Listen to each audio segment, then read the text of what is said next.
আসসালামু আলাইকুম। হিন্দু ভাইদের প্রতি নমস্কার, অন্যান্য জাতির প্রতি রইল আন্তরিক ধন্যবাদ। এবং দেশ ও দেশের বাইরে থেকে যারা আমাকে কমেন্ট করেছেন যে গুরুজি আপনি একটা চালানি বিদ্যা দেন, তা আমি আপনাদের মাঝে আজকেরা উন্মুক্ত করে দিচ্ছি চালানি বিদ্যা। তবে আপনারটা বিদ্যাগুলো মুখস্থ করবেন শ্মশানে বসে, নাই নাই কবরস্থানে, নাই তো তিন রাস্তায় যেয়ে, এবং বাম ঠ্যাঙ্গের পরে বধ দিয়ে 333 বার বাম ঠ্যাঙ্গের পরে বধ দিকে মুখস্থ করবেন। তারপরে এই বিদ্যা দিয়ে কাজ করবেন। বিদ্যা জাগানো লাগবে না এবং সিদ্ধি করা লাগবে না, এটা গুরুবিদ্যা। মুখ দিয়ে যেটা দেয় সেটা গুরুবিদ্যা।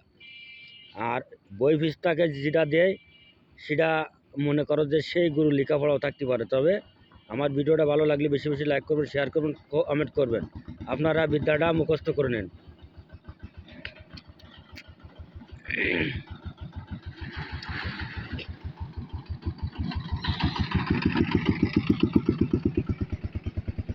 চালানি চালিয়ে যায় 7 সমুদ্র 13 নদীর পথ, ধরবি তা ছাড়বি না, না এনে ফিরবি না, কামাক্কা মায়ের দোহাই। চালানি চালিয়ে যায় 7 সমুদ্র 13 নদীর পথ, ধরবি তা ছাড়বি না, না এনে ফিরবি না, কামাক্কা মায়ের দোহাই। চালানি চালিয়ে যায় 7 সমুদ্র 13 নদীর পথ, ধরবি তা ছাড়বি না, না এনে ফিরবি না, কামাক্কা মায়ের দোহাই। একদমে 3 বার পড়বেন। চালানি চালিয়ে যায় 7 সমুদ্র 13 নদীর পথ, ধরবি তা ছাড়বি না, না এনে ফিরবি না, কামাক্কা মায়ের দোহাই। চালানি চালিয়ে যায় 7 সমুদ্র 13 নদীর পথ, ধরবি তা ছাড়বি না, না এনে ফিরবি না, কামাক্কা মায়ের দোহাই। চালানি চালিয়ে যায় 7 সমুদ্র 13 নদীর পথ, ধরবি তা ছাড়বি না, না এনে ফিরবি না, কামাক্কা মায়ের দোহাই।